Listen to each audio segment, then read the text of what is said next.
So how long have you been drawing comic books? So I was about 7 years old, little kid. What did your parents think about it? They hated it. They hated it. Oh, yeah. After I got a job and they saw that you can make a living out of it, you'll hear no complaints anymore. And you created X-Force? Mm-hmm. So what is this drawing on? This is the Spike Man. And what's this right here? This is the camera on top of your head that will record the wrongdoings of others. So Rob, have you had any formal art training? No. Just a lot of imagination. People meet you and they ask you what you do for a living, and you tell them you're a cartoonist, and then they again say, well, what do you do for a living? And I think people don't... You think you get paid just to draw pictures? No, I think people open up their Sunday funnies or go buy that comic off the rack or see them and think that some machine produces this, or some race of people called cartoonists, you know, come up with this. It's like... They're mutants. Yeah, you draw comics for a living. It's like they can't really grasp it. It's not something they can grasp, you know, because it's not something they're familiar with. Doctors, you know, plenty of doctors. Lawyers, you've met some in your lifetime, you know. Cartoonists, they're like this weird breed of people think, you know, and they can't, like I said, I've always felt that people think that some machine churns all this out, you know. It's a funny thing about comic books, they've changed so in recent years, they've gotten more respect. I remember when I first started, and we're going back a few centuries ago, but I'd be at a cocktail party with my wife and someone would come over and say, hello, what do you do for a living? And I knew the reaction I would get, so I would say, well, I'm a writer, and I would try to walk away, but, you know, they'd grab me and, what do you write? Exactly. And I still tried to fudge it. I'd say, stories for children. Grab me again. What kind of stories? Where are they published? Oh, in magazines. What kind of magazine? And finally, I had to say, comic books. And suddenly the hand would come off my shoulder, and they'd walk away. Exactly, because it's like they didn't understand, or they don't take it seriously. But now I go to a party and everybody pushes past Steven Spielberg. Oh, definitely. Where's Stan Lee? That's right. Hey, there's a guy who works in comics. That's right. It's a whole different thing. That's you know? right. So anyway, I want to get back to what you said. You were saying that you got to work hard and you have to take it seriously, but you and I know it's got to be more than that, because there are a lot of artists and writers who work hard, who take it seriously, who give it their best shot, but they still don't do things that are big winners. So I'm waiting for you to say, and you know what I'm waiting for you to say. You know what, I don't want to sound, you know, it's like, you gotta I don't want to sound like a comics philosopher or whatever, but, you know, it's I think it boils down to this, oh boy, it's personal vision. I think what you know, you look at the different artists that I liked a lot, there were certain signature things they did all the time, you know, they knew, it was like there was a formula to what they were doing. They had a personal formula, a personal vision, and you saw that on the page. They felt very strongly about what you're doing. That's where I think the effort and the interest gets into it. I think there's people here who they would be just as happy to draw, you know, just the same old story of Spider-Man month in and month out and grab the paycheck, and they're getting to be able to draw. They're drawing, they're having fun drawing, but they don't want to do much more than, you know, kind of draw for a living. They're getting to draw for a living. I think the guys that stand out are the guys that they just, it's so into them, it's bursting out of their head, you know. I mean, there's always new ideas. When I talk to my editors at Marvel or anyone I'm working with creatively, they always say, you know, slow down, because I'll get ahead of myself and I'll say, wait, we have to take care of these 6 points before you bring up 6 more points, because you just want to, you know, when you have good ideas, you want to cram them all at once. You want to go, oh man, I want to show the kid this month too.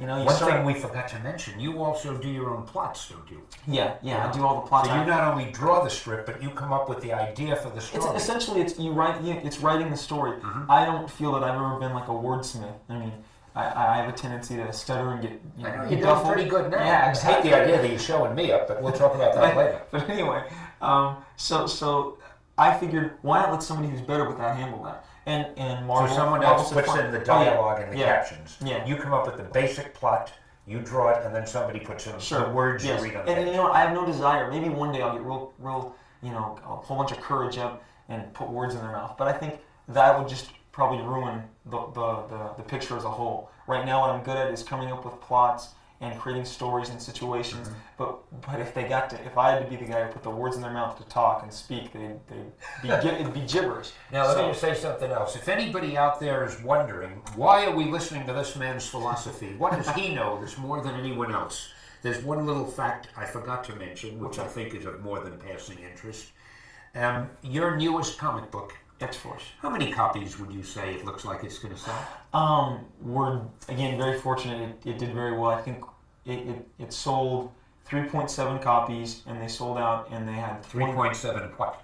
Million. Oh yeah, million. Sorry. I think that's an 3.7 million. important key Yeah, word. 3.7 million copies, and then there was another 1.5 added on that. It came out above 5 million copies. More than 5 million Yeah, copies. yeah, and you know what? It's weird. You just kind of hear that, and it didn't really faze me until a few weeks later. I read about this band who their record company was really happy about them selling 1 million copies because they got I think platinum or something like that, gold, platinum, silver, bronze.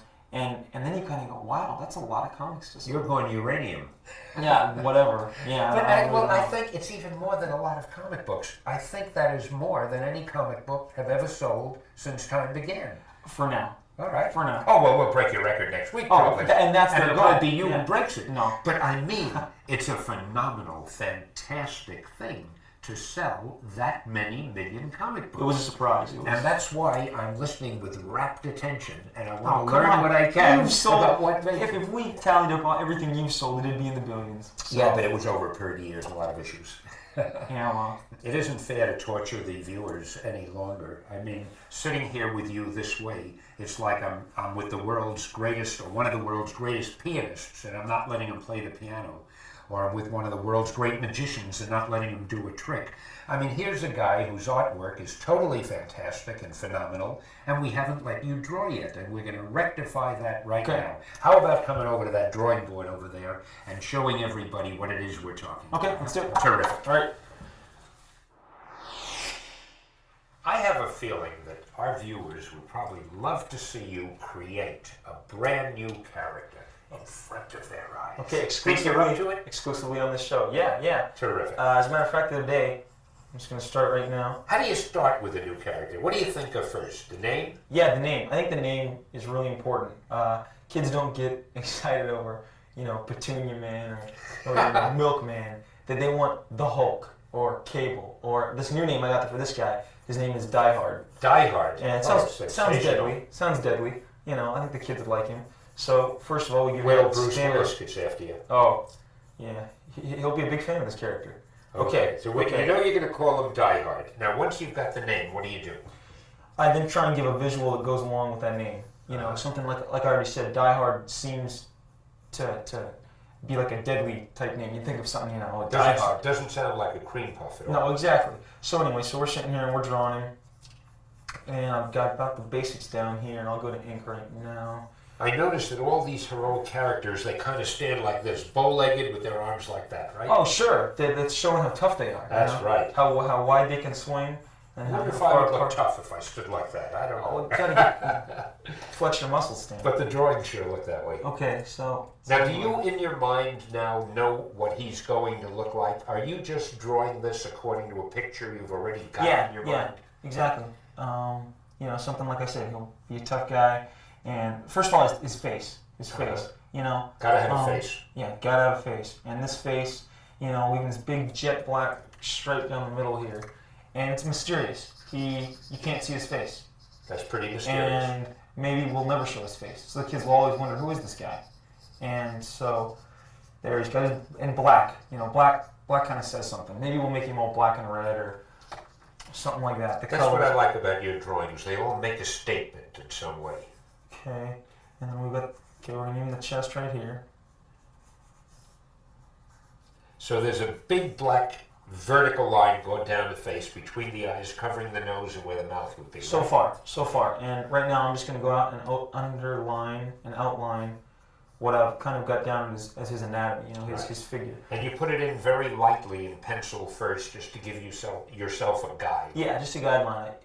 I noticed one thing about your drawings. You don't finish a line very often. You draw in a staccato way. You draw a little bit, then another little bit, then another little bit. You leave spaces between the lines. That's very interesting. Stan, it's one of my trade secrets. Really? Break up the lines. Yeah, Well, it's only you and me talking. You can talk about it. Okay. Let's see. It's safe with us. I hope. Okay, so here I'm going through. Got his anatomy pretty much down. Got him some strength to his figure. Again. Yeah, I'd say he looks pretty strong.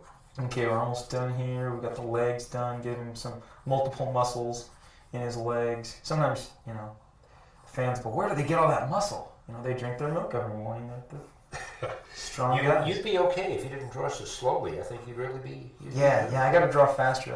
That's my new goal for the Well, you draw a come minimum here. of 20 some odd pages a month, right? Yeah, Minimum. that's no walk in the park. I mean, it takes some effort. It's really incredible. You draw it in pencil, then you draw it in ink. Yeah. That's after you've plotted the story. Yeah, after I've written the story, and then I lightly sketch it out, and then we go to ink. Okay, so we've got his figure now. Okay. Okay, so let's give him some gear. Now this is the exciting part, putting the costume on, right? Yep. And we'll give him some gear. And You because I always always- liked gear when I was a kid. Yeah, who doesn't? You always seem to throw something around the shoulders, which Yeah, is pretty it's- dramatic. It's a fashion statement. Yeah. So we're giving him a fashion statement here. Make it some high-tech mumbo-jumbo, give him some more lines, looks like more technology, more hardware. My wife would say she loves the way you accessorize these guys. Yeah, they're definite fashion plates. Okay, so now I'm going through giving it a little more.